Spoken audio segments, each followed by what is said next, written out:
ಭಾರತೀಯ ರಾಷ್ಟ್ರೀಯ ಕಾಂಗ್ರೆಸ್ ಪಕ್ಷದ ಸ್ವಲ್ಪ ಕೂತ್ಕೊಳ್ಳಿಲ್ಲ ಭಾರತೀಯ ರಾಷ್ಟ್ರೀಯ ಕಾಂಗ್ರೆಸ್ ಪಕ್ಷದ ಅಧ್ಯಕ್ಷರಾದಂತ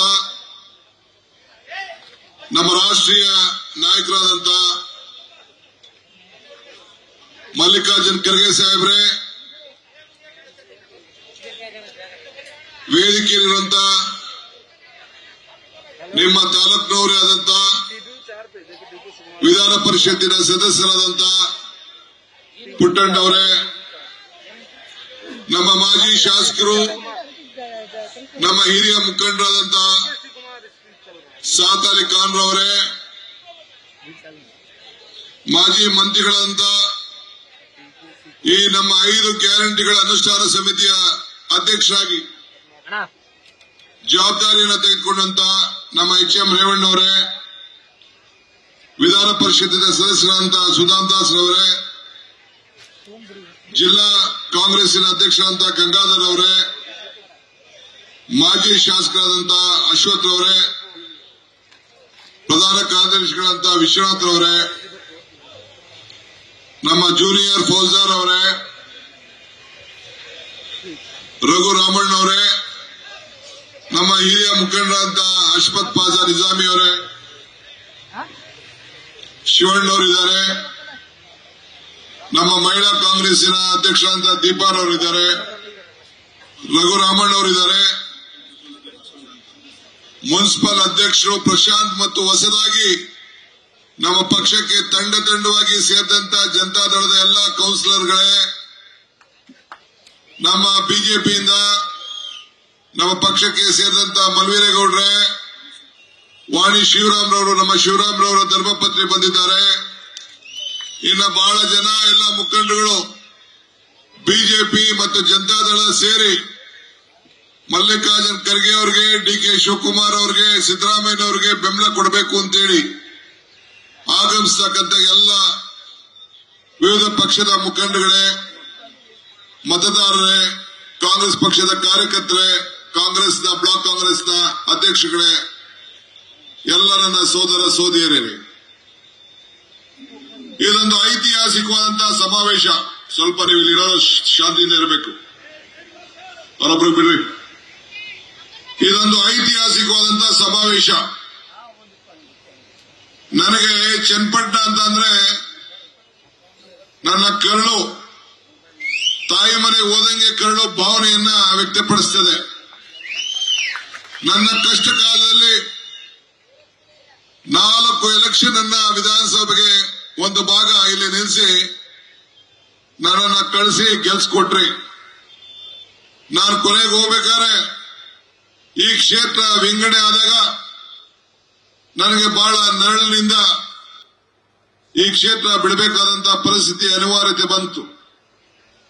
ನನಗೆ ಇವತ್ತು ಒಂದು ಆಸೆ, ಯಾವ್ದಾದ್ರು ಒಂದು ಭಗವಂತ ಅವಕಾಶ ಕೊಟ್ರೆ ಈ ಚನ್ನಪಟ್ಟಣ ವಿಧಾನಸಭಾ ಕ್ಷೇತ್ರದಿಂದ ನಾನು ಸ್ಪರ್ಧಿಸಬೇಕು ಅನ್ನೋದು ನನಗೆ ಒಂದು ಆಸೆ.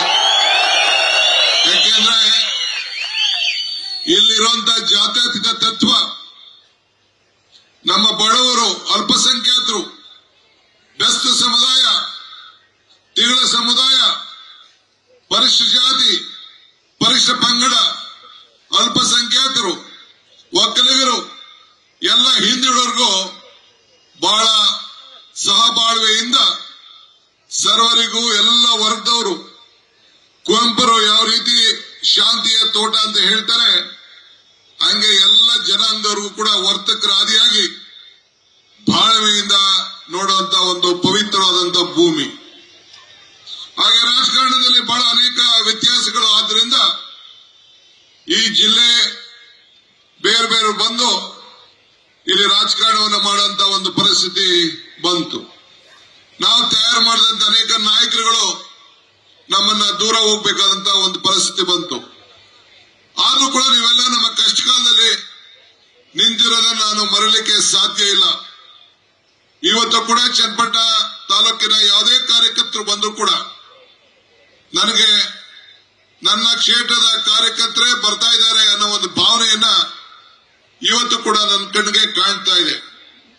ನಾನು ಇವತ್ತು ಪವಿತ್ರವಾದಂತಹ ಸಭೆಯಲ್ಲಿ ಜನತಾದಳದ ಪಕ್ಷದ ಕಾರ್ಯಕರ್ತರಿಗೆ ಮತ್ತು ಬಿಜೆಪಿ ಕಾರ್ಯಕರ್ತರಿಗೆ ಏನು ಕರೆಯನ್ನ ಕೊಡ್ಲಿಕ್ಕೆ ನಾನು ಬಯಸ್ತಾ ಇದ್ದೀನಿ ಅಂತಂದ್ರೆ, ನಿಮ್ಮ ಭವಿಷ್ಯ ಕಾಂಗ್ರೆಸ್ ಶಕ್ತಿ, ದೇಶದ ಶಕ್ತಿ. ಕಾಂಗ್ರೆಸ್ ಇತಿಹಾಸ ಈ ದೇಶದ ಇತಿಹಾಸ. ಕಾಂಗ್ರೆಸ್ ಅಧಿಕಾರಕ್ಕೆ ಬಂದ ಎಲ್ಲ ವರ್ಗದ ಜನರ ಅಧಿಕಾರಕ್ಕೆ ಬಂದಂಗೆ ಇವತ್ತು ಈ ದೇಶದಲ್ಲಿ ಯಾವುದೇ ಬಡಜನತೆಯ ಕಾರ್ಯಕ್ರಮ ಇದ್ರೂ ಕೂಡ ಇಂದಿರಾ ಗಾಂಧಿ ಅವರ ಕಾಲದಿಂದ ಹಿಡಿದು, ಜವಾಹರ್ಲಾಲ್ ನೆಹರು ಕಾಲದಿಂದ ಹಿಡಿದು, ಮನಮೋಹನ್ ಸಿಂಗ್ ಕಾಲದವರೆಗೂ ಕೂಡ, ದೇವರಾಜ ಅರಸು ಅವರ ಕಾಲದಿಂದ ಹಿಡಿದು ಕೃಷ್ಣ ಅವರ ಕಾಲದವರೆಗೂ, ಈಗ ಸಿದ್ದರಾಮಯ್ಯ ಕಾಲದವರೆಗೂ ಕೂಡ ಎಲ್ಲ ಬಡ ಜನತೆಗೆ ಅನುಕೂಲ ಆಗುವಂತಹ ಕಾರ್ಯಕ್ರಮಗಳನ್ನ ಜನರಿಗೆ ಉಳೋ ಭೂಮಿಯಿಂದ ಹಿಡಿದು, ಪೆನ್ಷನ್ ಇಂದ ಹಿಡಿದು, ಇವತ್ತು ಎಲ್ಲ ಮಕ್ಕಳಿಗೆ ಬಿಸಿ ಊಟದಿಂದ ಹಿಡಿದು, ಎಲ್ಲ ಶಾಲಾ ಕಾಲೇಜುಗಳಿಗೆ ಉತ್ತಮವಾದಂತಹ ವಿದ್ಯಾಭ್ಯಾಸ ಎಲ್ಲ ಕೂಡ ಗಮನದಲ್ಲಿ ಇಟ್ಕೊಂಡು, ಯಾರನ್ನು ಬಿಡಬೇಡ್ರಿ, ಡೋಂಟ್ ಲೀವ್ ಎನಿವನ್, ಇವರೇ ಯಾರನ್ನು ಬಿಟ್ಟು ಡಿಸ್ಟರ್ಬ್ ಮಾಡ್ಬಿಡಿ, ಎಲ್ಲ ಕೆಳಗಡೆ ವೇಟ್ ಮಾಡ್ಲಿ. ಎಲ್ಲರೂ ಕೂಡ ಈ ಸಂದರ್ಭದಲ್ಲಿ ನಾವು ಎಲ್ಲ ವರ್ಗಕ್ಕೂ ಕೂಡ ಸಹಾಯ ಮಾಡುವಂತ ಕೆಲಸವನ್ನ ನಾವು ಮಾಡಿಕೊಂಡು ನಾವು ಬರ್ತಾ ಇದ್ದೇವೆ. ಇದನ್ನ ತಾವು ಗಮನದಲ್ಲಿ ಇಟ್ಕೊಳ್ಬೇಕು. ಇದು ಕಾಂಗ್ರೆಸ್ ಪಕ್ಷದ ಮಾತ್ರ ಸಾಧ್ಯ. ನಾನು ಜನತಾದಳದ ಬಿಜೆಪಿ ಕಾರ್ಯಕರ್ತರಿಗೆ ಹೇಳೋದಿಷ್ಟೇ, ಜನತಾದಳಕ್ಕೆ ಭವಿಷ್ಯ ಇಲ್ಲ ಅನ್ನೋದನ್ನ ನಿಮ್ಮ ಶಾಸಕರು ತೋರಿಸ್ಕೊಟ್ಟಿದ್ದಾರೆ.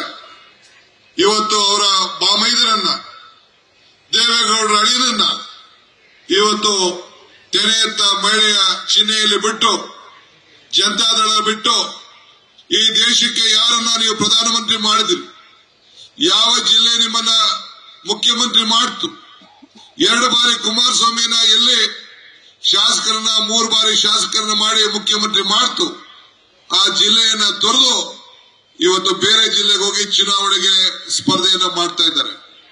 ನಾನು ನಿನ್ನೆ ಬಿಡದಿಲಿ ಒಂದು ಮಾತು ಹೇಳಿದೆ, ಮಾಗಡಿ ಕ್ಷೇತ್ರದಲ್ಲಿ ಕುಮಾರಸ್ವಾಮಿ ಅವರಿಗೆ ಧೈರ್ಯ ಇದ್ದಿದ್ರೆ ಇದೇ ಚನ್ನಪಟ್ಟಣದಲ್ಲಿ ನೀನು ಕರ್ಮಭೂಮಿ ಅಂತ ಭೂಮಿಲಿ ಚುನಾವಣೆಯನ್ನು ಎದುರಿಸಬೇಕಾಗಿತ್ತು ಕುಮಾರಣ್ಣ ಅಂತ ನಾನು ಒಂದು ಪ್ರಶ್ನೆಯನ್ನ ಅವ್ರ ಮುಂದೆ ನಾನು ಹಾಕ್ಲಿಕ್ಕೆ ನಾನು ಬಯಸ್ತಾ ಇದ್ದೇನೆ. ಬಂಧುಗಳೇ, ಇವತ್ತು ಬಿಜೆಪಿಯ ಪರಿಸ್ಥಿತಿಯನ್ನ ತಾವು ಗಮನಿಸಿದ್ದೀರಿ. ನಾನು ಬಿಜೆಪಿಯ ಚಿಹ್ನೆಯಲ್ಲಿ ಇವತ್ತು ದೇವೇಗೌಡರ ಅಳಿಯ ಇವತ್ತು ಚುನಾವಣೆಯಲ್ಲಿ ನಿಂತಿದ್ದಾರೆ. ಒಂದ್ ಕಡೆ ದೇವೇಗೌಡರ ಮೊಮ್ಮಗ ಜನತಾದಳದ ಅಭ್ಯರ್ಥಿಯಾಗಿ ನಿಂತಿದ್ದಾರೆ. ಕುಮಾರಸ್ವಾಮಿ ಅವರು ಮಂಡ್ಯದಿಂದ ನಿಂತಿದ್ದಾರೆ. ನನ್ನ ಸಮೀಕ್ಷೆ, ನಾನು ಎಲ್ಲ ಕಡೆ ಪ್ರವಾಸ ಮಾಡಿ ನೋಡಿದ್ದೇನೆ, 3 ಕಡೆ ಕೂಡ ಹಾಸನ ಇರ್ಬೋದು, ಮಂಡ್ಯ ಇರ್ಬೋದು, ಬೆಂಗಳೂರು ಗ್ರಾಮಾಂತರದಲ್ಲಿ ಈ 3 ಕ್ಷೇತ್ರದಲ್ಲೂ ಕಾಂಗ್ರೆಸ್ ಪಕ್ಷದ ಅಭ್ಯರ್ಥಿ ಗೆದ್ದೇ ಗೆಲ್ತಾರೆ ಅನ್ನೋ ಒಂದು ಆತ್ಮವಿಶ್ವಾಸ ಇವತ್ತು ನಾನು ನಿಮ್ಮ ಮುಂದೆ ನಾನು ಹೇಳ್ತಾ ಇದ್ದೇನೆ. ಇವತ್ತು ಯಾವ ರೀತಿ ಚುನಾವಣೆ ಇದೆ, ಇದೇ ರೀತಿ ಚುನಾವಣೆ ಡಿ.ಕೆ. ಸುರೇಶ್ ಅವರನ್ನ 2013ರಲ್ಲಿ ಚುನಾವಣೆಗೆ ನಿಲ್ಲಿಸಿದಾಗ ನೀವು ಗಮನಿಸಿರಬೇಕು. ಅವತ್ತು ನಾವು 3 ಜನ ಶಾಸಕರು ಇದ್ದಿದ್ದು, 5 ಜನ ಶಾಸಕರು ಜನತಾದಳದಲ್ಲಿ ಇದ್ರು. ಅವತ್ತು ಬಿಜೆಪಿಯವರು ಜನತಾದಳ ಇಬ್ರು ಸೇರಿ ಕುಮಾರಸ್ವಾಮಿಯ ಧರ್ಮಪತ್ನಿ ಅನಿತಾ ಕುಮಾರಸ್ವಾಮಿ ಅವ್ರನ್ನ ಚುನಾವಣೆಗೆ ನಿಲ್ಲಿಸಿದ್ರು. ಆಗ ನೀವೆಲ್ಲ ಸೇರಿ ಸಹಾಯ ಮಾಡಿದ್ರಿ. ಯೋಗೇಶ್ ಎಸ್ಪಿಯಿಂದ ಇದ್ರು. ಅವತ್ತಿನ ಕಾಲದಲ್ಲಿ ನಮ್ಗೆಲ್ಲ ಬೆಂಬಲವಾಗಿ ಆ ಕಾರ್ಯಕರ್ತರು ಬೆಂಬಲವನ್ನು ಕೊಟ್ಟರು. ನಾನು ಮರೀಲಿಕ್ಕೆ ಸಾಧ್ಯ ಇಲ್ಲ. ಆದ್ರೆ ಯಾವ ಕಾರಣಕ್ಕೂ ಆ ಕಾರ್ಯಕರ್ತರಿಗೂ ಜನತಾದಳಕ್ಕೂ ಹೊಂದಾಣಿಕೆ ಆಗ್ಲಿಕ್ಕೆ ಸಾಧ್ಯ ಇಲ್ಲ. ಇದು ತಾವೆಲ್ಲ ಗಮನದಲ್ಲಿ ಇಟ್ಕೊಳ್ಳಿದ್ದು. ಹಳ್ಳಿಲಿ ಜಗಳ ಆಡಿ ಇವತ್ತು ಜನತಾದಳದವರು ಬಿಜೆಪಿ ನಂಬುದಿಲ್ಲ, ಬಿಜೆಪಿಯವರು ಜನತಾದಳ ನಂಬುದಿಲ್ಲ. ಮುಂದಕ್ಕೆ ಚುನಾವಣೆ ಆಗ್ತಿದ್ದಂಗೆ ಅದೊಂದು ಮಹಾಯುದ್ಧ ಪ್ರಾರಂಭ ಆಗ್ತದೆ. ಇದು ಚನ್ನಪಟ್ಟಣದಲ್ಲಿ ಗಟ್ಟಿಟ್ಟ ಬುದ್ಧಿ, ನನ್ನ ವಾಕ್ಯ ಖಚಿತ ಅನ್ನೋ ಮಾತನ್ನ ಈ ಸಂದರ್ಭದಲ್ಲಿ ಹೇಳಲಿಕ್ಕೆ ನಾನು ಬಯಸ್ತಾ ಇದ್ದೇನೆ. ಇದು ನನಗೆ ಬೇರೆ ರಾಜಕಾರಣ ಬೇಡ ಇಲ್ಲಿ, ಆದ್ರೆ ನಿಮಗೆ ತಿಳುವಳಿಕೆಯನ್ನು ಕೊಡಬೇಕಾದ ನನ್ನ ಡ್ಯೂಟಿ. ಜನತಾದಳದ ಎಲ್ಲ ಕಾರ್ಯಕರ್ತರು ತಾವು ಸ್ವಾಭಿಮಾನಿಗಳಿದ್ದೀರಿ. ನಿಮ್ಗೆ ಈ ಜಿಲ್ಲೆಯ ಮಗ, ಇವತ್ತು ಕುಮಾರಸ್ವಾಮಿಗೆ, ದೇವೇಗೌಡರಿಗೆ, ಹಾಸನದಿಂದ ಬಂದಂತವ್ರಿಗೆ ನಾವು ಅವಕಾಶ ಮಾಡಿಕೊಟ್ಟಿದ್ದೇವೆ. ನಾನೇ ನಿಂತ್ಕೊಂಡು ಮುಖ್ಯಮಂತ್ರಿ ಸ್ಥಾನಕ್ಕೆ ಸೂಚಿಸಿದ್ದೇನೆ. ಆವತ್ ಕಾಲದಲ್ಲಿ ಮಲ್ಲಿಕಾರ್ಜುನ್ ಖರ್ಗೆ ಅವರು ಕೂಡ ಜಾತ್ಯತೀತ ತತ್ವ ಉಳಿಬೇಕು ಅನ್ನೋ ದೃಷ್ಟಿಯಿಂದ 5 ವರ್ಷ ಬೇರೆ ಶಕ್ತಿ ನಾವು ಕಾಂಗ್ರೆಸ್ ಪಕ್ಷ ಬೆಂಬಲವನ್ನ ಬರೀ 80 ಸೀಟ್ ಇದ್ದಂತವ್ರು 38 ಜನಕ್ಕೆ ಬೆಂಬಲ ಕೊಟ್ಟು ಮುಖ್ಯಮಂತ್ರಿ ಮಾಡ್ದು. ಆದ್ರೆ ಅದನ್ನ ಉಳಿಸ್ಕೊಳಕ್ ಆಗ್ಲಿಲ್ಲ. ಯಾರು ಕುಮಾರಸ್ವಾಮಿನ ಇಳಿಸ್ಲಿಕ್ಕೆ ಪ್ರಯತ್ನ ಮಾಡಿದ್ರು ಅವತ್ತು ಇದೇ ಯೋಗೇಶ್ವರ್ ಕುಮಾರಸ್ವಾಮಿ ಇಳಿಸ್ಲಿಕ್ಕೆ ಪ್ರಯತ್ನ ಮಾಡಿದ್ರು. ಇವತ್ತು ಬೇರೆ ಎಲ್ಲ ಅಶೋಕ್, ಇವತ್ತು ಯಡಿಯೂರಪ್ಪನವರು, ಅಶ್ವಥ್ ನಾರಾಯಣ, ಯಾರು ನಮ್ಮ ಗೋಪಾಲಯ್ಯ, ಯಾರು ನಾರಾಯಣಗೌಡ, ಯಾರ್ಯಾರು ಕುಮಾರಸ್ವಾಮಿನ ಕೆಳಗೆ ಇಳಿಸಿದ್ರು ಇವತ್ತು ಕುಮಾರಸ್ವಾಮಿ ಹತ್ರ ಬಂದು ತಪ್ಪಾಡ್ತಾ ಇದ್ದಾರೆ. ಇದು ರಾಜಕಾರಣದಲ್ಲಿ ಸಾಧ್ಯನಾ? ನೀವು ಬೆಳಗ್ಗೆ ಸಾಯಂಕಾಲ ದುಡಿದು ಹೋರಾಟ ಮಾಡಿ ದ್ವೇಷ ಕಟ್ಕೊಂಡು ಕೇಸ್ ಹಾಸ್ಕೊಂಡು ಒಡೆದಾಟ ಪರಿಸ್ಥಿತಿ ಏನಾಗಬೇಕು? ಈ ಇಬ್ರು ಒಂದಾದ್ರೆ ಏನನ್ನ ಒಂದ ಪ್ರಶ್ನೆಯನ್ನ ನಿಮ್ ಮುಂದೆ ಹೇಳ್ತಾ ಇದ್ದೀನಿ. ಓಲಿ ಯಾವ್ದಾದ್ರು ಸಿದ್ಧಾಂತಕ್ಕೆ ಒಳಗೆ ಆದ್ರ ಯಾವ ಸಿದ್ಧಾಂತ ಕೂಡ ಇಲ್ಲ, ಯಾವುದು ಒಂದು ನೀತಿ ಇಲ್ಲ. ಆದ್ರಿಂದ ಈ ಸಂದರ್ಭದಲ್ಲಿ ತಾವು ಜನತಾದಳದವರು ಇಲ್ಲ ಬಿಜೆಪಿ ಕಾರ್ಯಕರ್ತರು ಬಹಳ ಜನ ನಮ್ಮ ಮೇಲೆ ವಿಶ್ವಾಸ ಇಟ್ಟು ನಮ್ಮ ಜೊತೆ ಸೇರಿದ್ದೀರಿ. ನಿಮ್ಗೆಲ್ಲ ನಾನು ಸ್ವಾಗತ ಮಾಡ್ತೇನೆ. ನಾನು DK ಸುರೇಶ್ ಮತ್ತು ನಿಮ್ಮೆಲ್ಲ ಮುಖಂಡಗಳು ನಿಮ್ಮನ್ನ ನಾನು ಬಹಳ ಸಂತೋಷದಿಂದ ಸ್ವಾಗತವನ್ನು ನಾನು ಮಾಡಿ ನಿಮ್ಮನ್ನ ಒಟ್ಟಿಗೆ ತೆಗೆದುಕೊಂಡು ಹೋಗುವಂತ ಕೆಲಸವನ್ನು ಮಾಡ್ತೀನಿ. ನಾನು ಕುಮಾರಸ್ವಾಮಿಗೆ ಒಂದು ಮಾತು ಕೇಳಲಿಕ್ಕೆ ಪ್ರಶ್ನೆ ಮಾಡ್ತೀನಿ. ನಿನಗೆ ಅಧಿಕಾರ ಇತ್ತಲ್ಲನಪ್ಪ, 2 ಬಾರಿ ಮುಖ್ಯಮಂತ್ರಿ ಆಗಿದ್ದೆ, ಬೇಕಾದಷ್ಟು ಬಿಜೆಪಿ ಜೊತೆ ಹೊಂದಾಣಿಕೆ ಇತ್ತು, ಒಬ್ಬ ಕಾರ್ಯಕರ್ತರಿಗೆ ಒಂದು ಅಧಿಕಾರವನ್ನ ನಿನ್ನ ಕೈಯಲ್ಲಿ ಕೊಡ್ಸಕ್ ಆಗ್ಲಿಲ್ಲ. ಚನ್ನಪಟ್ಟಣದಲ್ಲಿ ನಿನ್ನ ಮುಖ್ಯಮಂತ್ರಿ ಆಗಿದ್ದಾಗ ನಿನ್ನ ಕಾರ್ಯಕರ್ತರು ಒಬ್ರು ಕೂಡ ನೀನು ರಕ್ಷಣೆ ಮಾಡಕ್ ಆಗ್ಲಿಲ್ಲ. ಒಬ್ರು ಕೂಡ ಒಂದು ಒಳ್ಳೆ ಗಾಡಿಯಲ್ಲಿ ಓಡಾಡ್ಲಿಕ್ಕೆ ನೀನು ಸಂತೋಷವನ್ನು ಪಡಕ್ ಆಗ್ಲಿಲ್ಲ. ನಿನ್ನ ಕಾರ್ಯಕರ್ತರಿಗೆ ರಕ್ಷಣೆ ಮಾಡಕ್ ಆಗ್ಲಿಲ್ಲ ಅಂತ ಅಂದ್ಮೇಲೆ ನೀನು ಇವತ್ತು ಮಂಡಿಗೆ ಹೋಗಿ ಆ ಕಾರ್ಯಕರ್ತರ ಮೇಲೆ ನಂಬಿಕೆ ಇಲ್ಲದೆ ಮಂಡಿಗೆ ಹೋಗಿ ಚುನಾವಣೆಯನ್ನ ನಿಂತ್ಕೊಂಡಿದ್ಯೆ. ಇವತ್ತು ನಿಮ್ಮ ಬಾಬೈದನ್ನ ನಿನ್ನ ಪಕ್ಷ ಬಿಟ್ಬಿಟ್ಟು ಬೇರೆ ಪಕ್ಷಕ್ಕೆ ಹೋಗಿ ಇವತ್ತು ಚುನಾವಣೆ ಕಣಕ್ಕೆ ನಿಲ್ಲಿಸ್ತಾ ಇರೋದು, ಇದಕ್ಕಿನ್ನ ಅವಮಾನ ಇನ್ನೊಂದು ಇಲ್ಲ ಅಂತ ಹೇಳಿ ನಾನು ಗೌಡ್ರಿಗೆ ಕುಮಾರಸ್ವಾಮಿಗೆ ಹೇಳಲಿಕ್ಕೆ ನಾನು ಈ ಸಂದರ್ಭದಲ್ಲಿ ನಾನು ಪ್ರಯತ್ನವನ್ನ ನಾನು ಮಾಡ್ತಾ ಇದ್ದೀನಿ. ಬಂಧುಗಳೇ, ತಮ್ಗೆ ಹೇಳೋದಿಷ್ಟೇ, ಈಗ ಬಿಜೆಪಿ ಅಭ್ಯರ್ಥಿಯಾಗಿ ಮಂಜುನಾಥ್ ನಿಲ್ಲಿಸಿದ್ದಾರೆ. ನಾನು ಅವ್ರ ಬಗ್ಗೆ ಏನ್ ಮಾತಾಡ್ಲಿ? ಪಾಪ ಎಲ್ಲೋ ಸರ್ಕಾರಿ ನೌಕರಲ್ಲಿದ್ರು, ಇವತ್ತು ಬಂದು ಚಿಹ್ನೆ ಜನತೆ ಬಿಜೆಪಿ ಚಿಹ್ನೆಯಲ್ಲಿ ನಿಂತಿದ್ದಾರೆ. ನಾನು ಬಿಜೆಪಿ ಅವ್ರು ಏನ್ ಮಾಡಿದ್ರು ಅಂತ ಒಂದು ಪ್ರಶ್ನೆ ಕೇಳ್ತಾ ಇದ್ದೀನಿ. ನಿಮ್ಗೊಂದು ಮಾತು ಕೊಟ್ರು, ನಾವೊಂದು ಅಡ್ವರ್ಟೈಸ್ಮೆಂಟ್ ಕೊಟ್ಟಿದ್ದೋ ನಿನ್ನೆ ಮೊನ್ನೆ, ಒಂದು ಖಾಲಿ ಚೊಂಬು ಅಂತ ಹೇಳಿ ಚಂಬು ಕೊಟ್ಬಿಟ್ರಿ ನಮ್ ಜನರಿಗೆ ಅಂತ ಕೊಟ್ಟಿದ್ದು.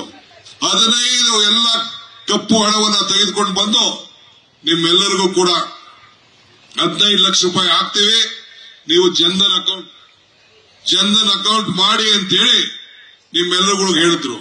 ಯಾರಿಗಾರು 15 ಲಕ್ಷ ಬಂತ ತಾಯಿ? ನಿಮ್ ಮನೆ ಯಜಮಾನ್ರಿಗೆ ಯಾರಿಗಾರು ಬಂತ? ನಿಮ್ಗೆ ಯಾರಿಗಾರು ಬಂತ 15 ಲಕ್ಷ?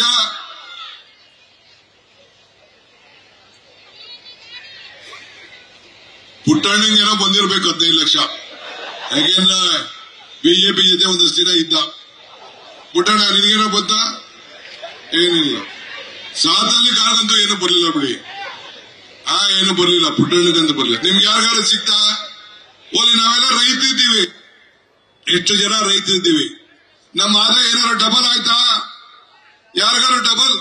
ಈ ಬಿಜೆಪಿ ಸರ್ಕಾರ ಇತ್ತು, ಏನಾದ್ರು ಡಬಲ್ ಆಯ್ತಾ ರೈತರಿಗೆ? ಓಲಿ ಏನಾದ್ರು ಉದ್ಯೋಗ ಬಂತ? ಏನಿಲ್ಲ. ಇವತ್ತು ನಾವು ಚುನಾವಣಾ ಮುಂಚಿತವಾಗಿ ನಾನು ಮತ್ತು ಸಿದ್ದರಾಮಯ್ಯನವರು ಇಬ್ರು ಪ್ರವಾಸ ಮಾಡಿದೋ. ಇವತ್ತು ವೇದಿಕೆ ಮೇಲೆ ನಮ್ಮ ಭಾರತೀಯ ರಾಷ್ಟ್ರೀಯ ಕಾಂಗ್ರೆಸ್ ಅಧ್ಯಕ್ಷ ಅಂತ ಮಲ್ಲಿಕಾರ್ಜುನ್ ಖರ್ಗೆ ಸಾಹೇಬರಿದ್ದಾರೆ. ಒಬ್ಬ ಬ್ಲಾಕ್ ಕಾಂಗ್ರೆಸ್ ಅಧ್ಯಕ್ಷ ಆಗಿದ್ದವರು, ಅಧ್ಯಕ್ಷರಾಗಿ ಗುಲ್ಬರ್ಗದಲ್ಲಿ ಕೌನ್ಸಿಲರ್ ಆಗಿದ್ಕೊಂಡು ಇವತ್ತು AICC ಅಧ್ಯಕ್ಷರು ಮಹಾತ್ಮ ಗಾಂಧೀಜಿಯವರು ಕೂತಂತ ಜಾಗದಲ್ಲಿ, ಇಂದಿರಾ ಗಾಂಧಿಯವರು ಕೂತಂತ ಜಾಗದಲ್ಲಿ, ಪಂಡಿತ್ ನೆಹರು ಅವರು ಕೂತಂತ ಜಾಗದಲ್ಲಿ ಇವತ್ತು ಮಲ್ಲಿಕಾರ್ಜುನ್ ಖರ್ಗೆ ಅವರು ಇವತ್ತು ಆ ಸ್ಥಾನದಲ್ಲಿ ಇವತ್ತು ಕೂತಿದ್ದಾರೆ. ನಾನು ಅವರ ಸಮ್ಮುಖದಲ್ಲಿ ಈ ವಿಚಾರವನ್ನ ತಮಗೆ ನಾನು ಹೇಳ್ತಾ ಇದ್ದೇನೆ. ಅವರು ಈ ದೇಶಕ್ಕೆ ಒಂದು ದೊಡ್ಡ ಆಸ್ತಿ, ಕರ್ನಾಟಕದ ಆಸ್ತಿ ಅಲ್ಲ. ಒಂದು ಪಕ್ಷಕ್ಕೆ ಒಂದು ಶಿಸ್ತಿನ ಸಿಪಾಯಿ ಅಂತ ಹೇಳಿದ್ರೆ ಅವ್ರು ಯಾವ ಅಧಿಕಾರನೂ ಹುಡಿಕೊಂಡು ಹೋಗಿರ್ಲಿಲ್ಲ. ಪಕ್ಷ ಏನ್ ಕೊಡ್ತೋ ಆ ಜವಾಬ್ದಾರಿನ ಇವತ್ತು ಅವರು ವಹಿಸ್ಕೊಂಡು ಇವತ್ತು ಹೋಗ್ತಾ ಇದ್ದಾರೆ. ಇವತ್ತು ನಮ್ಮ ತಾಲೂಕಿಗೆ ಬಂದು ನಾನು ಕೇಳಿದ್ರು, ಏನಾಯ್ತು ಮಳವಳ್ಳಿ, ಏನಾಯ್ತು ಚನ್ನಪಟ್ಟಣ ಅಂತೇಳಿ. ನಮ್ಗೆ ಹೆಚ್ಚಿಗೆ ಓಟ್ ಬರ್ಲಿಲ್ಲ, ಆದ್ರೆ ಜನಕ್ಕೆ ನಮ್ಮ ಮೇಲೆ ಪ್ರೀತಿ ಇದೆ. ಕಳೆದ ವಿಧಾನಸಭೆಯಲ್ಲಿ ಆಗ್ಲಿಲ್ಲ. ನಮ್ಮವರೆಲ್ಲ ಬಹಳ ಜನ ಬಿಜೆಪಿಗೆ ಹೋಗಿ ಮಧ್ಯ ಕ್ಯಾಂಡಿಡೇಟ್ ವಿಚಾರದಲ್ಲಿ ಎಲ್ಲ ಸೇರ್ಕೊಂಡ್ರು ಅಂತ ಹೇಳಿ ಅವ್ರಿಗೆ ಬಿಡಿಸಿ ಹೇಳಿದೆ. ಆದ್ರೆ ಅವ್ರಿಗೆ ವ್ಯಕ್ತಪಡಿಸಿದ್ದೇನೆ, ನೀವೆಲ್ಲ ಸೇರಿ ನಮ್ಮ ಕೈಯನ್ನ ಬಲಪಡಿಸಿರಿ. ಡಿ.ಕೆ. ಸುರೇಶ್ ಅವರು ಮಾಡಿದಂತ ಕೆಲಸ ಕಾರ್ಯಗಳಿಗೆ ತಾವು ಖಂಡಿತ ಆಶೀರ್ವಾದ ಮಾಡೇ ಮಾಡ್ತೀರಿ ಎಂದು ವಿಶ್ವಾಸವನ್ನ ನಿಮ್ಮೆಲ್ಲರ ಪರವಾಗಿ ನಾನು ವ್ಯಕ್ತಪಡಿಸಿದ್ದೇನೆ. ಬಂಧುಗಳೇ, ನಾನು ಕೇಳೋದಿಷ್ಟೇ, ಇವತ್ತು ಡಿ.ಕೆ. ಸುರೇಶ್ ಅವರು ಈ ವೇದಿಕೆಗೆ ನಾವು ಕರೆಸಲಿಲ್ಲ. ಕಾರಣ, ಈ ಎಲೆಕ್ಷನ್ ಕಮಿಷನ್ ಅವರು ಎಲ್ಲ ಈ ಅಕೌಂಟ್ ಎಲ್ಲ ಅವ್ರ ಅಕೌಂಟ್ ಬರೆದು ಬಿಟ್ಟಿದ್ದಾರೆ. ಈಗಾಗಲೇ ಜನತೆ ಬಿಜೆಪಿ ಅಭ್ಯರ್ಥಿಗೆ ಜಾಸ್ತಿ ಬರಲಿಲ್ಲ. ರಾಮನಗರದಲ್ಲಿ ದೊಡ್ಡ ಪೆಂಡಾಲ್ ಹಾಕಿದ್ರು, ಅದಕ್ಕೆ ಲೆಕ್ಕಕ್ಕೆ ಬರಲಿಲ್ಲ. ನಮ್ಮ ಅಕೌಂಟ್ಗೆಲ್ಲ ಬರೀತಾರೆ. ನಾನು ಅದಕ್ಕೆ ಈಗ ಮಾತಾಡೋದು ಬೇಡ ಅಂತೇಳಿ ಅವ್ರನ್ನ ಇಲ್ಲಿಗೆ ಆಹ್ವಾನಿಸಿಲ್ಲ. ನಾವೇ ಅವ್ರ ಪರವಾಗಿ ನಾನು, ಖರ್ಗೆ ಸಾಹೇಬರು, ನಮ್ಮ ಲೀಡರ್ಗಳೆಲ್ಲ ಮಾತಾಡ್ತಾ ಇದ್ದೀವಿ. ಇವತ್ತು ಒಂದು ಇತಿಹಾಸ. ಸುರೇಶ್ ಅವರು ಸಂಸತ್ ಸದಸ್ಯರಾದ ಮೇಲೆ ಅವರ ಲೋಕಸಭಾ ಕ್ಷೇತ್ರದಲ್ಲಿ ಸುಮಾರು 400ಕ್ಕೂ ಹೆಚ್ಚು ಶುದ್ಧ ಘಟಕ ನೀರು ಇವತ್ತಲ್ಲ 10 ವರ್ಷದಿಂದ ಮಾಡ್ಕೊಂಡು ಬರ್ತಾ ಇದ್ದಾರೆ. ಇಡೀ ನಾನು ಹೇಳ್ತಾ ಇದ್ದೇನೆ, ಭಾರತದ ಇತಿಹಾಸದಲ್ಲಿ ಯಾವ್ದಾದ್ರು ಲೋಕಸಭಾ ಕ್ಷೇತ್ರದಲ್ಲಿ 400ಕ್ಕೂ ಹೆಚ್ಚು ಶುದ್ಧ ಘಟಕ ನೀರು ಎಲ್ಲರೂ ಆಗಿತ್ತು ಅಂತಂದ್ರೆ, ನಮ್ಮ ಟ್ರಸ್ಟ್ ಇಂದ ಆಗಿತ್ತು ಅಂದ್ರೆ, ಸರ್ಕಾರದಿಂದ ಆಗಿತ್ತು ಅಂದ್ರೆ ಬರೀ ಬೆಂಗಳೂರು ಗ್ರಾಮಾಂತರ ಕ್ಷೇತ್ರದಲ್ಲಿ ಮಾತ್ರ ಅನ್ನೋದ ಮಾತನ್ನ ಯಾರು ಕೂಡ ತಳ್ಳಾಕ್ಲಿಕ್ಕೆ ಸಾಧ್ಯ ಇಲ್ಲ. ಇವತ್ತು ಕೆಬಿ ಸ್ಟೇಷನ್, ನಾನು ಕೆಬಿ ಮಂತ್ರಿ, ಪವರ್ ಮಂತ್ರಿ ಆಗಿದ್ದೆ. ಬಹುಶಃ ನಿಮ್ಮ ಜಿಲ್ಲೆಗೆ ನಾನು ಈಗ ತಾನೇ ಇಲ್ಲಿಗೆ ಬರ್ಬೇಕಾದ್ರೆ ಈ ಕಂಬಗಳನ್ನ ನಾನು ಖರ್ಗೆ ಸಾಹೇಬ್ರಿಗೆ ತೋರಿಸ್ತಾ ಇದ್ದೆ. ಇಡೀ ದೇಶಕ್ಕೆ ಈ ಮಾದರಿ, ಇದು ಮಾದರಿ. ಇಡೀ ನಮ್ಮ ರೈತರ ಕುಟುಂಬಕ್ಕೆ, ರೈತರ ಸಮುದಾಯಕ್ಕೆ, ಇಡೀ ಕರ್ನಾಟಕ ರಾಜ್ಯದಲ್ಲಿ ಯಾವ ತಾಲೂಕಿನಲ್ಲೂ ಇಲ್ಲ, ಯಾವ ಕ್ಷೇತ್ರದೂ ಇಲ್ಲ. ಒಬ್ಬ ರೈತನಿಗೆ ಒಂದು ಟ್ರಾನ್ಸ್ಫಾರ್ಮರ್, ಇಬ್ರು ರೈತರಿಗೆ ಒಂದು transformer, high voltage distribution scheme ಅನ್ನು ಮಾಡಿ ಇಡೀ ದೇಶಕ್ಕೆ ಮಾದರಿ ಕ್ಷೇತ್ರ ಯಾವ್ದಾದ್ರು ಇತ್ತು ಅಂದ್ರೆ ಅದು ಬೆಂಗಳೂರು ಗ್ರಾಮಾಂತರ ಕ್ಷೇತ್ರ. ಇದಕ್ಕೆ ಡಿ.ಕೆ. ಸುರೇಶ್ ಕಾರಣ ಅನ್ನೋದನ್ನ ನನಗೆ ಹೇಳಲಿಕ್ಕೆ ಬಹಳ ಸಂತೋಷ ಆಗ್ತದೆ. ಇವತ್ತು ಎಷ್ಟೋ ಸ್ಟೇಷನ್ಗಳು, ಕೆಬಿ ಸ್ಟೇಷನ್ಗಳು, ಇವು 66, 220 ಸ್ಟೇಷನ್ಗಳು, ಒಂದು 10 ಸ್ಟೇಷನ್ಗಳು ಇವತ್ತು ಚನ್ನಪಟ್ಟಣಕ್ಕೆ ಆಗಿದೆ. ಇವತ್ತು ಸತ್ಯಗಾಲದಿಂದ ನೀರನ್ನ ಒದಗಿಸಿಕೊಳ್ಳುವಂಥದ್ದು. ಯಾರು ಕುಮಾರಸ್ವಾಮಿ ನೋಡಿದ್ರ ಸತ್ಯಗಾಲನ? ಯೋಗೇಶ್ ನೋಡಿದ್ರ? ಇವತ್ತು ಸುರೇಶ್ ಅವರು ನನ್ನನ್ನ ಉಪಯೋಗಿಸಿಕೊಂಡು, ಸಿದ್ದರಾಮಯ್ಯ ಸರ್ಕಾರ ಉಪಯೋಗಿಸಿಕೊಂಡು ಇವತ್ತು ಅಂತ ಒಂದು ದೊಡ್ಡ ನೀರಿನ ಭಾವನೆಯನ್ನ ತಪ್ಪಿಸಲಿಕ್ಕೆ ಒಂದು ದೊಡ್ಡ ಪ್ರಯತ್ನವನ್ನ ಮಾಡಿದ್ದಾರೆ. ಇದಲ್ಲದೆ ಕಣ್ವ ಜೀವ ನದಿ ಆಗ್ಬೇಕು ಅನ್ನೋ ದೃಷ್ಟಿಯಿಂದ ಅನೇಕ ಅಭಿವೃದ್ಧಿ ಕೆಲಸವನ್ನ ಇವತ್ತು ಅವರು ಮಾಡ್ಕೊಂಡು ಬಂದಿದ್ದಾರೆ. ನಾನು ಒಂದೇ ಒಂದು ಮಾತು ಹೇಳಲಿಕ್ಕೆ ನಾನು ಬಯಸ್ತಾ ಇದ್ದೀನಿ ಕುಮಾರಸ್ವಾಮಿಗೆ, ಯೋಗೇಶ್ಗೆ. ಎಲ್ಲಿ ಹೋಗಿದ್ರಿ ನೀವು? ಎಲ್ಲಿ ಕೊರೋನಾ ಬಂದಾಗ ಏನಾಗಿತ್ತು ನಿಮ್ಗೆ? ಮನೆಯಿಂದ ಈಚೆ ಬರಲಿಲ್ಲ, ಒಬ್ರು ರಕ್ಷಣೆಗೆ ಬರಲಿಲ್ಲ. ಆದ್ರೆ ಡಿ.ಕೆ. ಸುರೇಶ್ ಮನೆಗೂ ಔಷಧಿ, ಮನೆಗೂ ಸ್ಯಾನಿಟೈಸರ್, ಮನೆಗೂ ಫುಡ್ ಕಿಟ್ಟು ಎಲ್ಲ ಬಡವರ ಪರವಾಗಿ ನಿಂತ್ಕೊಂಡು ಕೊನೆಗೆ ಔಷಧಿ, ಊಟ ಎಲ್ಲ ಕೊಟ್ಟು ಸ್ಮಶಾನಕ್ಕೆ ಹೋಗಿ ಇವತ್ತು ಸ್ಮಶಾನದಲ್ಲಿ ಹೆಣ ಹೂಡುವಂತ ಕೆಲಸ ಕೂಡ ಡಿ.ಕೆ. ಸುರೇಶ್ ಮಾಡೋದನ್ನ ಯಾರು ಕೂಡ ಇತಿಹಾಸನ ಬದಲಾವಣೆ ಮಾಡಲಿಕ್ಕೆ ಸಾಧ್ಯ ಇಲ್ಲ. ಒಬ್ಬ ಕೇಂದ್ರ ಮಂತ್ರಿ ಸುರೇಶ್ ಅಂಗಡಿ ಕೇಂದ್ರದ ಮಂತ್ರಿನ ಅವನ ಹೆಣವನ್ನ ತಂದು ಅವ್ರ ಊರಿಗೆ, ಕುಟುಂಬಕ್ಕೆ ಕೊಡಕ್ ಆಗ್ಲಿಲ್ಲ ಕೇಂದ್ರ ಸರ್ಕಾರ. ಆದ್ರೆ ಸುರೇಶ್ ಅವರು ಇವತ್ತು ಪ್ರತಿಯೊಂದು ಕುಟುಂಬಕ್ಕೂ ಕೂಡ ಸಾಂತ್ವನ ಹೇಳಿ ಮನೆಗೂ ಹೋಗಿ ಆ ಹೆಣಗಳನ್ನ ಹೂಡ್ದಂತ ಒಂದು ದೊಡ್ಡ ಕೆಲಸವನ್ನ ಮಾಡಿದ್ದು ಇವತ್ತು ಇಡೀ ದೇಶ ಅದನ್ನ ಗಮನಿಸ್ತಾ ಇದೆ. ಆದ್ರಿಂದ ಇವತ್ತು ಸುರೇಶ್ ಅವ್ರಿಗೆ ತಾವು ಆಶೀರ್ವಾದ ಮಾಡಬೇಕು. ಇವತ್ತು ನಾನು ಕೇಂದ್ರದ ನಮ್ಮ ಪಕ್ಷದ ಗ್ಯಾರಂಟಿ ವಿಚಾರದಲ್ಲಿ ನಮ್ಮ ಖರ್ಗೆ ಸಾಹೇಬರು ಮಾತಾಡ್ತಾರೆ, ನಾನು ಮಾತಾಡಕ್ ಹೋಗುದಿಲ್ಲ. ಆದ್ರೆ ನಾವು ಗ್ಯಾರಂಟಿ ಕೊಟ್ಟಿದ್ದೇವೆ.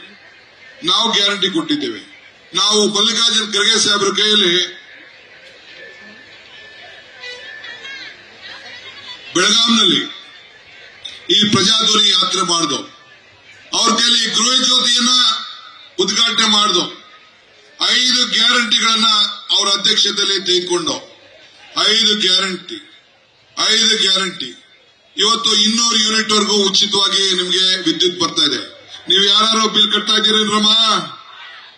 ನೀವು ಯಾರು ಕಟ್ತಾ ಇದ್ದೀರೇನ್ರಿ? 0 ಬಿಲ್ ಬರ್ತಾ ಇದೆ ತಾನೇ? ಹೆಣ್ಣು ಮಕ್ಕಳಿಗೆ ದುಬಾರಿ ಆಗ್ತಾ ಇದೆ. ಗ್ಯಾಸ್ ಬೆಲೆ 440 1100 ಆಗೋಯ್ತು. ಪೆಟ್ರೋಲ್ ಬೆಲೆ 100 ರೂಪಾಯಿ ಆಗೋಯ್ತು. ಎಣ್ಣೆ ಬೆಲೆ 200 ಚಿಲ್ಲರೆ ಬಂದ್ಬಿಡ್ತು. ಎಣ್ಣೆ ನಿಮ್ಮ ಎಣ್ಣೆ ಅಲ್ಲ, ಹೆಣ್ಣು ಮಕ್ಕಳ ಎಣ್ಣೆ 200 ರೂಪಾಯಿ ಆಗೋಯ್ತು. ಎಲ್ಲ ಉಪ್ಪಿಂದ ಹಿಡಿದು ಎಲ್ಲ ಪದಾರ್ಥಗಳು ಜಾಸ್ತಿ ಆಗ್ಬೇಕು. ಏನಾದ್ರು ಸಹಾಯ ಮಾಡಬೇಕು ಅಂತ ಹೇಳಿ ಆಗ ಪ್ರಿಯಾಂಕಾ ಗಾಂಧಿ ಅವರು ಬಂದರು. ಹೆಣ್ಣು ಮಕ್ಕಳಿಗೆ ಮಹಿಳೆಯರಿಗೆ ಗೃಹಲಕ್ಷ್ಮಿ ಯೋಜನೆ ಅಂತ ಹೇಳಿ 2,000 ರೂಪಾಯಿ ಕೊಡೋದು ಅಂತ ತೀರ್ಮಾನ ಮಾಡಿದ್ರು. 2,000 ರೂಪಾಯಿ ಕೊಡಬೇಕು ಅಂತ ತೀರ್ಮಾನ ಮಾಡಿ ನಾನು ಸಿದ್ದರಾಮಯ್ಯನವರು ಗ್ಯಾರಂಟಿಗೆ ಚೆಕ್ಗೆ ಸೈನ್ ಹಾಕ್ದೋ. ಇವತ್ತು ಆ 2,000 ರೂಪಾಯಿ ಕೊಡೋದನ್ನ ಅನುಷ್ಠಾನಕ್ಕೆ ತಂದಿದೀವಾ ಇಲ್ವಾ? ಇದು ನನ್ನ ತಾಯಂದಿರು ಹೇಳ್ಬೇಕು. ಏನ್ರಮ್ಮ ಬರ್ತಾ ಇದ್ಯಾ? ನಿಮ್ಮ ಬದುಕು ಹಸನಾಗ್ತಾ ಇದೆಯಾ? ಏನ್ ನಿಮ್ಮ ಮನೆ ಹೆಂಗಸಗಳಿಗೆಲ್ಲ ಬರ್ತಾ ಇದೆಯಾ? ಇಲ್ಲ. ಎಷ್ಟು ಜನಕ್ಕೆ ಬರ್ತಾ ಇದೆ? ಕೈ ಎತ್ತಿ ನೋಡೋಣ.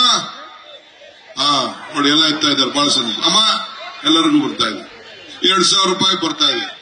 ಎಲ್ಲ ಶಕ್ತಿ ಯೋಜನೆ ಎಲ್ಲ ಉಚಿತವಾಗಿ ಮಾವನ ಮನೆಗೆ ಹೋಗಿ, ಮಕ್ಕಳ ಮನೆಗೆ ಹೋಗಿ, ಬೀಗರ ಮನೆಗೆ ಹೋಗಿ, ಚಾಮುಂಡಿ ಬೆಟ್ಟಕ್ಕೆ ಹೋಗಿ, ಎಲ್ಲಮ್ಮನ ದೇವಸ್ಥಾನಕ್ಕೆ ಹೋಗಿ, ಧರ್ಮಸ್ಥಳಕ್ಕೆ ಹೋಗಿ, ಎಲ್ಲ ಕಡೆ ಉಚಿತವಾಗಿ ಪ್ರಯಾಣ ಮಾಡುವಂತ ಶಕ್ತಿ ಅವಕಾಶವನ್ನು ಮಾಡಿಕೊಟ್ಟು ಇವತ್ತು ಎಲ್ಲ ಕಡೆ ಅವಕಾಶ ಮಾಡಿಕೊಟ್ರೆ ಕುಮಾರಸ್ವಾಮಿ ಏನ್ ಹೇಳ್ತಾರೆ? ಇವತ್ತು ನಮ್ಮ 5 ಗ್ಯಾರಂಟಿಗಳಿಂದ ನಮ್ಮ ಹೆಣ್ಮಕ್ಳು ದಾರಿ ತಪ್ಪಿದ್ದಾರೆ ಅಂತ ಹೇಳ್ತಾರೆ. ಏನ್ರವ ಯಾರು ದಾರಿ ತಪ್ಪಿದ್ದೀರನ್ರವಾ? ಏನ್ರವ ಈ ಮಾತು ಹೆಣ್ಮಕ್ಳು ಕೇಳ್ಬೋದಾ? ಇದನ್ನ ನೀವು ಉತ್ತರವನ್ನು ಕೊಡಬೇಕು. 22ನೇ ತಾರೀಕು ಮತಪೆಟ್ಟಿಗೆ ಹೋಗೋಕ್ಕಿಂತ ಮುಂಚಿತವಾಗಿ ನಿಮ್ಮ ಕುಟುಂಬದವ್ರಿಗೆ ಹೇಳಿ, ಪಕ್ಕದ ಮನೆಯವ್ರಿಗೆ ಹೇಳಿ, ಇವತ್ತು ಜಾತಿ ಧರ್ಮ ಎಲ್ಲ ಬಿಟ್ಟು ಇವತ್ತು ಎಲ್ಲರಿಗೂ ಕೂಡ ಪಕ್ಷ ಭೇದ ಬಿಟ್ಟು ಎಲ್ಲರಿಗೂ 2,000 ಕೊಡ್ತಾ ಇದೀವೋ ಇಲ್ಲೋ? ಬಿಜೆಪಿಯವ್ರು ಕೊಡ್ತಾ ಇದೀವೋ ಇಲ್ಲೋ? ದಳದವ್ರು ಕೊಡ್ತಾ ಇದೀವೋ ಇಲ್ಲೋ? ಎಲ್ಲ ಬಡವ್ರು ಕೊಡ್ತಾ ಇದೀವೋ ಇಲ್ಲೋ? ನೀವ್ ಹೇಳ್ಬೇಕಿದು. ನೀವು ಉಪ್ಪು ತಿಂದವ್ರು ಯಾರು ಬಗೆದಿಲ್ಲ. ಆ ತಾಯಿಂದಿರ ಬಗ್ಗೆ ನಂಬಿಕೆ ನಮ್ಗೆ. ಹೆಣ್ಣು ಕುಟುಂಬದ ಕಣ್ಣು ಅಂತೇಳಿ ನಮ್ಮ ತಾಯಿಂದಿರು ಎಲ್ಲರ ಮೇಲೆ ನಮ್ಗೆ ನಂಬಿಕೆ. ನಾನು ಜಾಸ್ತಿ ಮಾತಾಡಕ್ ಹೋಗುದಿಲ್ಲ. ಇವತ್ತು ಕೆಂಪೇಗೌಡ ಈ ಜಿಲ್ಲೆಯವರು ಇವತ್ತು ನಮ್ಮ ಬೆಂಗಳೂರು ನಗರವನ್ನ ಕಟ್ಟಂತವ್ರು. ಬಾಲಗಂಗಾಧರ ಸ್ವಾಮೀಜಿಯವರು ನಮ್ಮ ಜಿಲ್ಲೆ ಧಾರ್ಮಿಕವಾದಂತಹ ಒಂದು ದೊಡ್ಡ ಶಕ್ತಿಯನ್ನ ಪ್ರಾರಂಭ ಮಾಡಿದಂತವ್ರು. ಶಿವಕುಮಾರ್ ಸ್ವಾಮೀಜಿಗಳು ನಮ್ಮ ಜಿಲ್ಲೆಯವರು. ಅವರು ಕೂಡ ಈ ನಮ್ಮ ಒಂದು ಸಮುದಾಯಕ್ಕೆ ಒಂದು ಮಠವಾಗಿ ಅಕ್ಷರ ದಾಸೋಹ, ಅನ್ನ ದಾಸೋಹನ ಇವೆರಡು ಕೂಡ ಈ 3 ಜನ ಕೂಡ ನಮ್ಮ ಜಿಲ್ಲೆಗೆ ಒಂದು ದೊಡ್ಡ ಆಧಾರ ದೈವಗಳು. ಅವರು ಇವತ್ತು ಈ ಜಿಲ್ಲೆಯಲ್ಲಿ ಇದ್ದಾರೆ. ಇವತ್ತು ನಾವೆಲ್ಲ ಸೇರಿ ಮುಂದುವರ್ಸ್ಕೊಂಡು ಹೋಗ್ಬೇಕು. ಇವತ್ತು ನಮ್ಮ ಸಾತಾರಿ ಖಾನ್ ಅವರು ಇಲ್ಲಿಗೆ ಬಂದಿದ್ದಾರೆ, ಪುಟ್ಟಣ್ಣವರು ಇದ್ದಾರೆ, ರೇವಣ್ಣವರು ಇದ್ದಾರೆ. ಖರ್ಗೆ ಸಾಹೇಬರ ಮುಖಂಡತ್ವದಲ್ಲಿ ಈ ದೇಶದಲ್ಲಿ ಎಲೆಕ್ಷನ್ ನಡೀತಾ ಇದೆ. ನಾನು ಹೇಳ್ತಾ ಇದ್ದೀನಿ ಕೇಳಿ, ಈ ದೇಶಕ್ಕೆ ಮಲ್ಲಿಕಾರ್ಜುನ್ ಖರ್ಗೆ ಅವರು ಅವರ ನಾಯಕತ್ವದಲ್ಲಿ ಈ ದೇಶದಲ್ಲಿ ಚುನಾವಣೆ ನಡೀತಾ ಇದೆ. ಇವತ್ತು ನಮ್ಮೆಲ್ಲರ ಸೌಭಾಗ್ಯ ಅವರ ಗೌರವ, ಅವರ ಸ್ವಾಭಿಮಾನವನ್ನ, ಅವರ ನಾಯಕತ್ವಕ್ಕೆ ಗೌರವ ಕೊಡಬೇಕು. ನಾನು ಹೇಳ್ತಾ ಇದ್ದೀನಿ, ಯಾವ ಕಾರಣಕ್ಕೂ ಬಿಜೆಪಿ ರಾಷ್ಟ್ರದಲ್ಲಿ ಬರಲಿಕ್ಕೆ ಸಾಧ್ಯ ಇಲ್ಲ. ನಾನು ಇವತ್ತು ಬೆಳಗ್ಗೆ ಒಂದು ಪೇಪರ್ ನೋಡ್ತಾ ಇದ್ದೆ. ಆ ಪೇಪರ್ ಅಲ್ಲಿ ಮೋದಿ ಏನ್ ಹೇಳ್ತಾರೆ ಅಂದ್ರೆ, ಕಾಂಗ್ರೆಸ್ ಗೆದ್ದರೆ ನಿಮ್ಮ ಮಾಂಗಲ್ಯ ಸೂತ್ರ ಕಿತ್ತು ಮುಸ್ಲಿಮರಿಗೆ ಕೊಡ್ತದೆ ಅಂತ ಹೇಳಿ ಮೋದಿ ಹೇಳ್ತಾ ಇದ್ದಾರೆ. ಏನ್ರಿ ಎಲ್ಲಾರು ನಡೆದಿದ್ದೇನ್ರಿ? ಮೋದಿ ಸಾಹೇಬರಿಗೆ ಬಹಳ ಡವಡವ ಅಂತ ಇದೆ, ಅಧಿಕಾರ ಹೋಗ್ತದೆ ಅಂತ ಹೇಳ್ತಾ ಇದ್ದಾರೆ. ಮಂಗಳ ಸೂತ್ರದ ಬಗ್ಗೆ ಮಾತಾಡ್ತಾ ಇದ್ದಾರೆ. ಕಾಂಗ್ರೆಸ್ ಜಾತ್ಯತೀತ ತತ್ವದ ಬಗ್ಗೆ ನಿಲುವು, ಶಾಂತಿಯ ತೋಟ ಎಲ್ಲರೂ ಕೂಡ ಒಟ್ಟಿಗೆ ನಾವು ತೆಗೆದುಕೊಂಡು ಹೋಗುವಂತ ಕೆಲಸವನ್ನು ನಾವು ಮಾಡ್ತಾ ಇದ್ದೇವೆ. ಆದ್ರಿಂದ ನಾನು ಕೇಳೋದಿಷ್ಟೇ, ಇವತ್ತು ನಾನು ನಮ್ಮ ಅಭ್ಯರ್ಥಿ ಹೆಸರು ಹೇಳುವುದಿಲ್ಲ, ಸುರೇಶ್ ವಿಚಾರನೂ ನಾವು ಮಾತಾಡುವುದಿಲ್ಲ. ನೀವು ಕಾಂಗ್ರೆಸ್ ಪಕ್ಷದ ಅಭ್ಯರ್ಥಿ, ನಿಮ್ಮ ಸೇವಕರಾಗಿ ಒಬ್ಬ ಪಂಚಾಯತಿ ಮೆಂಬರ್ ತರ, ಮುನ್ಸಿಪಾಲಿಟಿ ಮೆಂಬರ್ ತರ ಇವತ್ತು ಹಗಲು ರಾತ್ರಿ ನಿಮ್ಮ ಸೇವೆಯನ್ನ ನಿಮ್ಮ ಅಭ್ಯರ್ಥಿ ಮಾಡ್ತಾ ಇದ್ದಾರೆ. ಅವರ ಹಸ್ತದ ಗುರುತಿಗೆ ತಾವು ಮತವನ್ನ ಕೊಡಬೇಕು. ಸಿದ್ದರಾಮಯ್ಯನವರಿಗೆ, ಡಿ.ಕೆ. ಶಿವಕುಮಾರ್ಗೆ, ಮಲ್ಲಿಕಾರ್ಜುನ್ ಖರ್ಗೆ ಸಾಹೇಬ್ರ ಮುಖಂಡತ್ವದಲ್ಲಿ ತಾವು ಗೆಲ್ಲಿಸಬೇಕು. ನಾನು ಎಲ್ಲ ಮುಖಂಡಗಳ ಜೊತೆ ನಿಮ್ಮ ಜೊತೆ ಇದ್ದೇನೆ. ನಿಮ್ಮ ಪ್ರೀತಿ ವಿಶ್ವಾಸಕ್ಕೆ ನಾನೆಲ್ಲ ಬಹಳ ಆಭಾರಿಯಾಗಿದ್ದೇನೆ. ತಾವೆಲ್ಲ ಮತ್ತೆ ಒಂದು ವೋಟ್ ಜೊತೆಗೆ 10 ವೋಟ್ ಹಾಕಿಸುವಂತ ಶಕ್ತಿ ಭಗವಂತ ನಿಮ್ಗೆ ಕೊಟ್ಟಿದ್ದಾನೆ. ನುಡಿದಂತೆ ನಡೆದಿದ್ದೇವೆ. ಬಿಜೆಪಿಯವರು ಕೊಟ್ಟು ಮಾತು ಮಾಡಕ್ಕಾಗಲಿಲ್ಲ. ಕುಮಾರಸ್ವಾಮಿ ಕೂಡ ಈ ಜಿಲ್ಲೆಯಲ್ಲಿ ಒಂದು ಸಾಕ್ಷಿ ಗುಡ್ಡೆ ಹೇಳಿ, ನಿಮ್ಮ ಎಲ್ಲ ಮನೆ ಬೆಳಗಲಿಕ್ಕೆ ನಾವು ಉಚಿತವಾಗಿ ಕರೆಂಟ್ ಕೊಟ್ಟಿದ್ದೇವೆ, ಉಚಿತವಾಗಿ ಟ್ರಾನ್ಸ್ಫಾರ್ಮರ್ ಕೊಟ್ಟಿದ್ದೇವೆ, ನಿಮ್ಮ ನದಿಗಳಿಗೆ ಜೀವ ಕೊಟ್ಟಿದ್ದೇವೆ. ಇಂಥದ್ದು ಒಂದು ಕೆಲಸ ಕುಮಾರಸ್ವಾಮಿ ಅವರಾಗಲಿ ಬಿಜೆಪಿಯವರು ಹೇಳಿದ್ರೆ ನಾನು ಏನ್ ಶಿಕ್ಷೆಗೆ ಕೂಡ ಒಳಗಾಗಿದ್ದೇನೆ. ಆದ್ರಿಂದ ತಾವೆಲ್ಲ ಕಾಂಗ್ರೆಸ್ಗೆ ಸಹಾಯ ಮಾಡಬೇಕು ಅಂತೇಳಿ ಪ್ರಾರ್ಥಿಸಿ ನನ್ನ ಮಾತು ಮುಗಿಸ್ತೇನೆ. ಜೈ ಹಿಂದ್, ಜೈ ಕರ್ನಾಟಕ. ನೀವೆಲ್ಲ ಕಾಂಗ್ರೆಸ್ಗೆ ಸಹಾಯ ಮಾಡ್ತಿರ್ತಾನೆ. ಎತ್ತಿ ಕೈ ನೋಡೋಣ. ನೋ ಡಿಕೆಲಿ ಯಾವ ಡಿಕೆಲಿ ಇರೋ ಎಲೆಕ್ಷನ್ ಮಾಡಿ ಆಗೋದಲ್ಲ. ನಮಸ್ಕಾರ. ನ್ಯೂಸ್ ಫಸ್ಟ್ ನಿರ್ಭೀತಿಯಿಂದ ನಿಮ್ಮ ಪರವಾಗಿ.